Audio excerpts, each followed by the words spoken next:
Hello दोस्तों, अगर आप यूपी पुलिस कांस्टेबल की तैयारी कर रहे हैं तो ये क्लास आपके लिए बहुत ही ज़्यादा महत्वपूर्ण होने वाला है। इस क्लास में हम आपके लिए लेकर के आए हैं टॉप 30 जीके जीएस का एमसीक्यू जो कि आपके एग्जाम के लिए काफ़ी इंपॉर्टेंट होने वाला है। क्योंकि हम इस प्रकार से इस क्वेश्चन को लिए हैं कि कुछ क्वेश्चन आपका प्रीवियस ईयर रखा गया है और कुछ क्वेश्चन एग्जाम ओरिएंटेड यानी जिसको एग्जाम में आने की ज़्यादा संभावना है, वैसा प्रश्न को रखा गया है। तो आइए हम क्लास को स्टार्ट करते हैं। अगर आपको क्लास अच्छा लगे तो आप वीडियो को लाइक करें, चैनल को सब्सक्राइब करें। आज का पहला क्वेश्चन बोला गया आपके लिए कि भारतीय साक्ष्य अधिनियम 2023 की धारा 1 के अनुसार यह प्रवृत्त हुआ।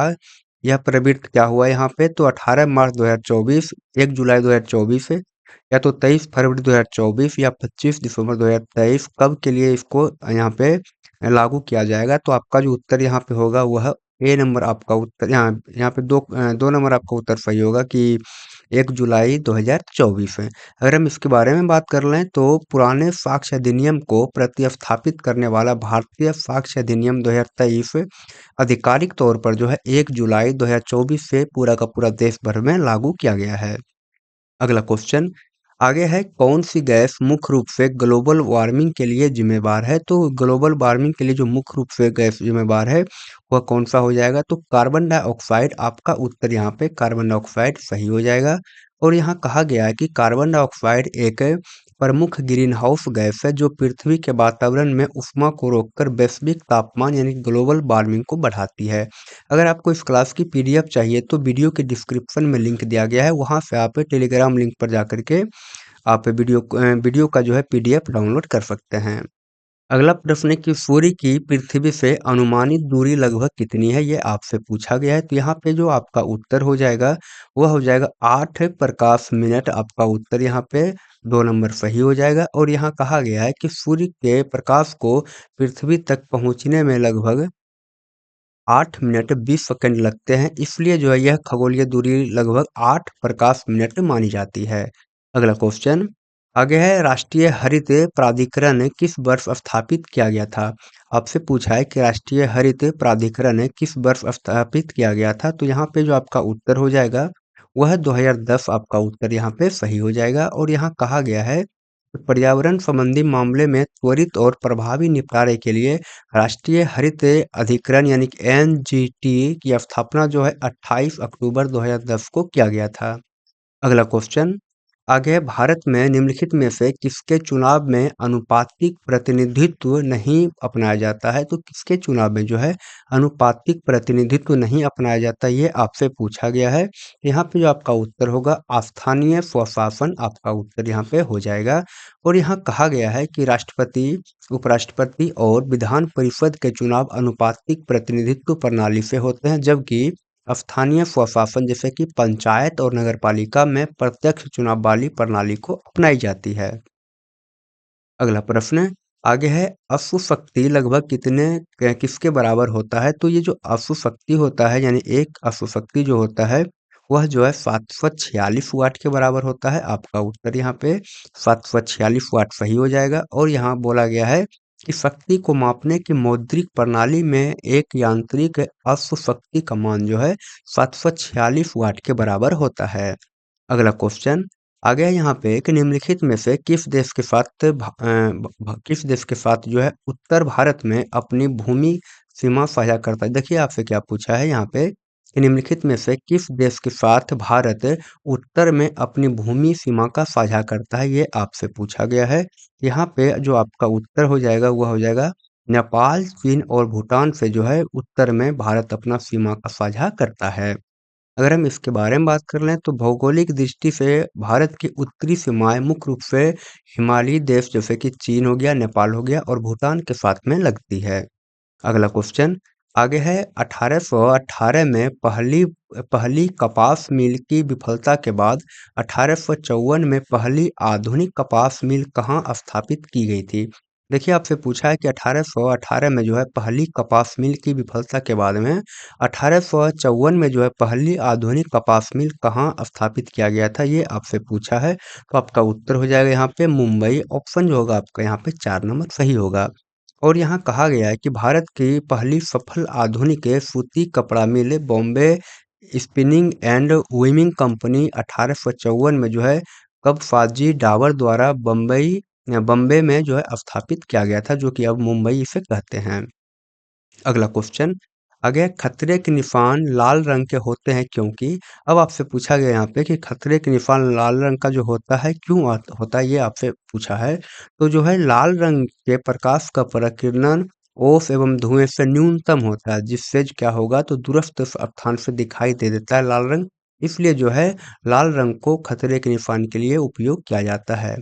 अगर हम इसके बारे में बात कर लें तो लाल रंग का तरंगदैर्घ्य सबसे अधिक होता है। आपको ये भी याद रखना है कि किस रंग का तरंगदैर्घ्य सबसे अधिक होता है, तो लाल रंग का। और इसलिए इसमें क्या होता है तो कोहरा या धुआं में इसका प्रकीर्णन या तो यानी कि विकिरण जो है सबसे कम होता है, और यह जो है दूर से ही दिखाई दे देता है, इसलिए इसका उपयोग खतरे के निशान के लिए किया जाता है। अगला क्वेश्चन आ गया है, भारतीय नागरिक सुरक्षा संहिता की धारा 2 के 1 में अ, 2 के 1 के 6 में जो है परिभाषित करता है, यानी कि भारतीय नागरिक सुरक्षा संहिता की धारा 2 के 1 के 6 में क्या परिभाषित करता है, ये आपसे पूछा गया है। तो यहाँ पे संज्ञेय अपराध जो है आपका उत्तर यहाँ पे सही हो जाएगा। और यहाँ कहा गया है कि भारतीय नागरिक सुरक्षा संहिता की धारा 2 के 1 के 6 में जो है संज्ञेय अपराध को परिभाषित करती है, जिसमें पुलिस जो है बिना वारंट के गिरफ्तार कर सकती है किसी को भी। अगला क्वेश्चन आगे आपसे पूछा है कि निम्नलिखित में कौन दुनिया का सबसे बड़ा प्लेटिनम उत्पादक है। तो दुनिया का सबसे बड़ा जो प्लेटिनम उत्पादक है वह हो जाएगा आपका दक्षिण अफ्रीका। क्या होगा तो दक्षिण अफ्रीका यहाँ से आपका उत्तर हो जाएगा। और यहाँ कहा गया है कि दक्षिण अफ्रीका जो है दुनिया में प्लेटिनम का सबसे बड़ा उत्पादक देश है, जहाँ विश्व के कुल उत्पादन का अधिकांश हिस्सा जो है खनन किया जाता है किसका तो प्लेटिनम का। कहाँ पे तो दक्षिण अफ्रीका में। अगला क्वेश्चन आगे है, निम्नलिखित में से कौन सा प्रावधान भारतीय संविधान में फ्रांस के संविधान से नहीं अपनाया गया है।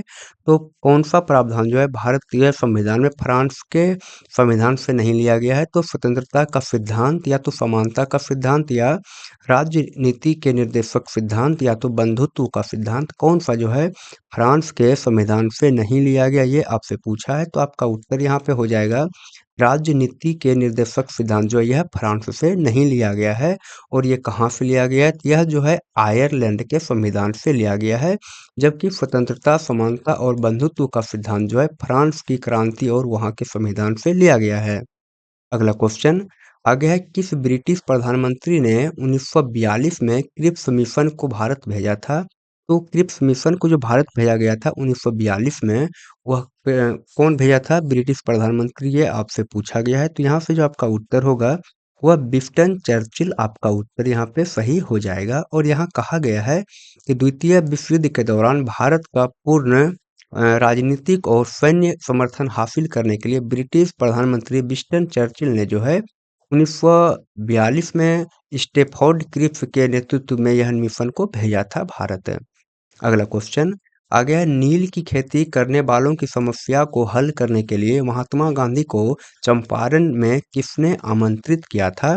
तो महात्मा गांधी को जो चंपारण में आमंत्रित किया गया था उसे जो है कौन किया था, तो राजकुमार शुक्ल ने जो है महात्मा गांधी को चंपारण में आमंत्रित किया था नील के खेती के खिलाफ इसमें आंदोलन करने के लिए। यहाँ बोला गया है कि चंपारण के एक स्थानीय किसान राजकुमार शुक्ल ने ही गांधी जी को तिनकठिया प्रणाली के कारण नील किसानों की दुर्दशा देखने के लिए चंपारण बिहार आने का न्योता दिया था। अगला क्वेश्चन आ गया, निम्नलिखित में से किसे फल पकाने में प्रयोग किया जाता है। तो फल को पकाने में जो प्रयोग किया जाता है वह आपसे यहाँ पे पूछा गया है। तो यहाँ पे C2H4 का जो उपयोग है उसे फल पकाने में किया जाता है। और यहाँ पे कहा गया है कि एथिलीन जो कि जिसका कि फॉर्मूला होता है C2H4, एक गैसीय पादप हार्मोन है जिसका उपयोग जो है कृत्रिम रूप से जो है कच्चे फलों को जल्दी पकाने के लिए बड़े पैमाने पर किया जाता है। अगला क्वेश्चन आ गया है, निम्नलिखित में से कौन संयोजित टीका है जो बच्चे को डिप्थीरिया, काली खांसी और टेटनस से बचाव के लिए दिया जाता है। ये आपसे पूछा है। तो वह जो टीका है उसका नाम है डीपीटी। क्या है टीका का नाम, तो डीपीटी, यानी कि यहाँ पे डिप्थीरिया, काली खांसी और टेटनस के बचाव के लिए बच्चे में दिया जाता है। और यहाँ कहा गया है कि डीपीटी जो है डिप्थीरिया, पर्टुसिस और टेटनस का संयुक्त टीका शिशुओं को इन 3 गंभीर बैक्टीरियल बीमारियों से बचाने के लिए लगाया जाता है।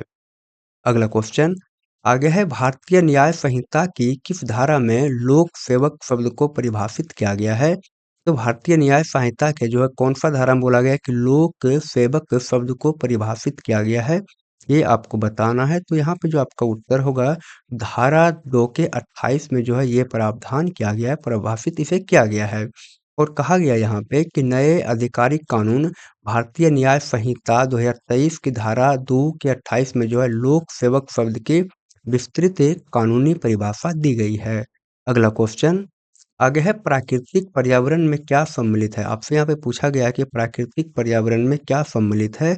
तो यहाँ पे क्या हो जाएगा तो आपका जो उत्तर की हम बात करेंगे तो जीवीय और अजीवीय दोनों शामिल होता है, इसलिए आपका उत्तर जो है यहाँ पे दोनों सही हो जाएगा। और यहाँ कहा है कि प्राकृतिक पर्यावरण का निर्माण जो है जैविक जैसे कि जीव जंतु हो गया, पेड़ पौधे, और अजैविक में आएगा मिट्टी, पानी और हवा आ जाएगा। दोनों प्रकार के घटक को मिलने से होता है। अगला प्रश्न आगे है निम्नलिखित में से कौन-सा पुरुष बंधीकरण की एक विधि है? आपसे यहाँ पे पूछा गया है कि पुरुष में जो बंध्याकरण होता है उसका कौन-सा एक विधि है? तो वैक्सेक्टोमी या तो गोलियाँ या तो कॉपर्टी या इनमें से कोई नहीं। कौन ये पुरुष के लिए ये आपसे पूछा गया है। तो आपका जो उत्तर यहाँ पे हो जाएगा वैक्सेक्टोमी जो है यहाँ पे आपका उत्तर सही होगा जिसे कि हिंदी में कहते हैं नसबंदी। क्या कहते हैं हिंदी में? तो हिंदी में कहते हैं नसबंदी। अगर हम इसके बारे में बात कर लें तो वैक्सोटोमी पुरुष में होने वाली एक छोटी शल्य चिकित्सा है जो शुक्राणु के प्रवाह को रोक करके गर्भधारण रोकने का एक अस्थायी तरीका है। अगला क्वेश्चन आगे है उत्पत्ति के आधार पर संसाधनों को कितने भागों में बांटा गया है? यहाँ पे आपसे पूछा है कि उत्पत्ति के आधार पर जो है संसाधन को कितने भाग में बांटा है। तो संसाधन को जो है 2 भागों में बांटा गया है उत्पत्ति के आधार पे। और कहा गया यहाँ पे क्या कि उत्पत्ति के आधार पर सभी संसाधन को मुख्य रूप से 2 भागों में बांटा गया, एक होता है जैविक, एक होता है अजैविक। अगला प्रश्न आगे है पृथ्वी के वायुमंडल में नाइट्रोजन की मात्रा कितनी है? तो पृथ्वी के जो वायुमंडल है उसमें नाइट्रोजन की जो मात्रा है वह है 0.7808। आपका उत्तर यहाँ पे सही हो जाएगा। और यहाँ कहा है कि में जो है वायुमंडल में पृथ्वी के वायुमंडल में नाइट्रोजन गैस सबसे प्रचुर मात्रा में मिलता है और कुल वायुमंडलीय गैसों का लगभग 78.08% हिस्सा जो है नाइट्रोजन गैस का ही है। अगला प्रश्न आगे आपसे पूछा है कि तापीय ऊर्जा के उत्पादन में किस पदार्थ का प्रयोग किया जाता है? तो तापीय ऊर्जा के उत्पादन में जो है कोयला का उपयोग किया जाता है। आपका जो उत्तर यहाँ पे होगा वह 2 नंबर सही हो जाएगा। और यहाँ कहा गया है कि भारत और विश्व में तापीय विद्युत संयंत्रों में मुख्य रूप से कोयले को जलाकर भाप बनाई जाती है जिससे टरबाइन चलाकर बिजली उत्पन्न की जाती है। अगला क्वेश्चन आगे है विद्युत ऊर्जा का वाणिज्यिक इकाई क्या है? तो विद्युत ऊर्जा का जो वाणिज्यिक इकाई है वह क्या है? तो वह है 1 यूनिट या तो 1 यूनिट को हम कहते हैं 1 किलोवाट घंटा। ये है विद्युत ऊर्जा का व्यावसायिक मात्रक। अगर हम इसके बारे में बात कर लें तो विद्युत ऊर्जा का व्यावसायिक यानी कि कमर्शियल इकाई किलोवाट घंटा है जिसे हमारे घरों में बिजली में जो है 1 यूनिट के रूप में दर्शाया जाता है। यानी कि 1 किलोवाट घंटा को जो है 1 यूनिट कहते हैं हम लोग। अगला क्वेश्चन आगे है दाढ़ी बनाने में किस प्रकार के दर्पण का उपयोग किया जाता है? तो दाढ़ी बनाने में जो दर्पण का उपयोग किया जाता है उस दर्पण का नाम हो जाएगा अवतल दर्पण। कौन सा दर्पण? तो अवतल दर्पण। और यहाँ कहा गया है कि अवतल दर्पण चेहरे के बहुत पास रखने पर उसका सीधा और आवर्धित प्रतिबिंब बनता है जिससे दाढ़ी बनाने में क्या होगा तो आसानी होता है।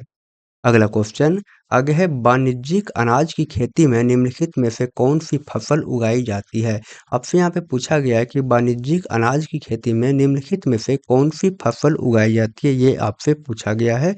तो आपका जो उत्तर यहाँ पे होगा वह गेहूं भी हो जाएगा और मक्का भी हो जाएगा। इसलिए आप यहाँ पे कह सकते हैं कि ऑप्शन नंबर 3 यहाँ पे क्या होगा तो सही हो जाएगा।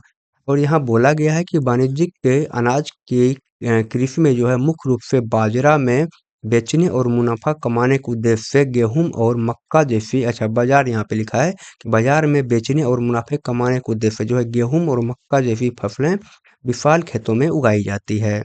अगला क्वेश्चन आगे है गुरुतर प्रवेशन लैंगिक हमला हेतु कितने दंड का प्रावधान है। देखिए आपसे क्या पूछा है कि गुरुतर प्रवेशन लैंगिक हमला हेतु जो है कितने दंड का प्रावधान है, तो आपका जो उत्तर होगा यहाँ पे वह हो जाएगा कारावास जो 20 वर्ष से कम नहीं, आजीवन तक या मृत्युदंड। क्या बोला गया है, ये जो प्रावधान इसमें दंड का वह क्या है, तो कारावास होगा जिसमें कि 20 वर्ष से कम 20 वर्ष का सजा होगा, या तो आजीवन होगा या तो मृत्यु दंड होगा। ये आपसे पूछा या आपको बताया गया है। और बोला गया है यहाँ पे कि पोक्सो अधिनियम की धारा 6 के तहत गुरुतर प्रवेशन लैंगिक हमला एक जघन्य अपराध है। इसके लिए न्यूनतम 20 वर्ष की जेल से लेकर के मृत्यु दंड तक का भी प्रावधान किया गया है। अगला क्वेश्चन आगे है, रॉलेट एक्ट कानून किस उद्देश्य से लाया गया था। तो रॉलेट एक्ट जो कानून है वह जो है क्रांतिकारी गतिविधियों पर अंकुश लगाने के लिए लाया गया था। यहाँ से जो आपका उत्तर होगा 2 नंबर सही हो जाएगा। और यहाँ कहा है कि 1919 का रॉलेट एक्ट, आपको ये भी याद रखना है कि रॉलेट एक्ट जो कानून है वह कब आया था, तो 1919 में आया था। और ये ब्रिटिश सरकार के द्वारा भारत में उभर रहे राष्ट्रीय आंदोलन और क्रांतिकारी गतिविधियों को बिना मुकदमा चलाए कुचलने के लिए ये बनाया गया था। अगला क्वेश्चन आगे है, चार्ल्स डिकेंस द्वारा रचित उपन्यास हाई टाइम्स कब प्रकाशित हुआ। देखिए आपसे क्या पूछा है कि चार्ल्स डिकेंस के द्वारा रचित उपन्यास हाई टाइम्स कब प्रकाशित हुआ, ये आपसे पूछा गया है। तो आपका जो उत्तर यहाँ पे होगा वह 1850, आपका उत्तर यहाँ पे 3 नंबर सही हो जाएगा। और यहाँ कहा गया है कि चार्ल्स डिकेंस का प्रसिद्ध अंग्रेजी उपन्यास हार्ड टाइम्स पहली बार जो है 1854 में प्रकाशित हुआ था। अच्छा, इसका उत्तर क्या हो जाएगा, तो 1854 हो जाएगा। यहाँ पे शायद क्या है ऑप्शन यहाँ पे, अच्छा ये 1854 होगा, यहाँ पे आप कर लीजिए 1854। और ये 1854 में प्रकाशित हुआ था, जो कि औद्योगिक क्रांति के दौरान समाज के हालत को दर्शाता है। अगला क्वेश्चन आ गया यहाँ पे कि सांभर झील कहाँ पर स्थित है। तो सांभर झील कहाँ पे है ये आपसे पूछा है। तो सांभर झील जो है राजस्थान में स्थित है। आपका उत्तर यहाँ पे 4 नंबर सही होगा। और यहाँ कहा गया है कि सांभर साल्ट लेक भारत की सबसे बड़ी अंतर्देशीय खारे पानी की झील है, जो राजस्थान राज्य की राजधानी जयपुर के समीप में स्थित है। अगला क्वेश्चन आगे आपसे पूछा गया है कि एटलस मानचित्र किस प्रकार के मापक पर खींचे गए होते हैं। क्या पूछा है आपसे, तो एटलस मानचित्र किस प्रकार के मापक पर खींचे गए होते हैं, ये आपसे पूछा है। तो आपका जो उत्तर यहाँ पे हो जाएगा वह क्या होगा, तो यह हो जाएगा छोटा ऑप्शन जो आपका होगा यहाँ पे 3 नंबर सही होगा। और यहाँ कहा गया है कि एटलस में विशाल भूभागों को एक छोटे पृष्ठ पर दर्शाना होता है, इसलिए इन मानचित्रों को जो है छोटे पैमाने पर खींचा जाता है। अगला क्वेश्चन, और ये क्वेश्चन जो है ये आपके लिए है और आपसे पूछा गया है कि विकास की स्थिति के आधार पर संसाधनों को डैश ग्रुप में वर्गीकृत किया जा सकता है। तो संभावित, या तो स्टॉक एक्सचेंज, या तो आरक्षित, या तो इनमें से सभी। क्या होगा, आप इसका उत्तर हमें कमेंट बॉक्स में जरूर बताएं। और आप ये भी बताएं कि आपको क्लास कैसा लगा। अगर आपको क्लास अच्छा लगा हो तो आप वीडियो को लाइक करें, चैनल को सब्सक्राइब करें। हम मिलते हैं आपसे अगली क्लास में, तब तक के लिए बाय, थैंक यू।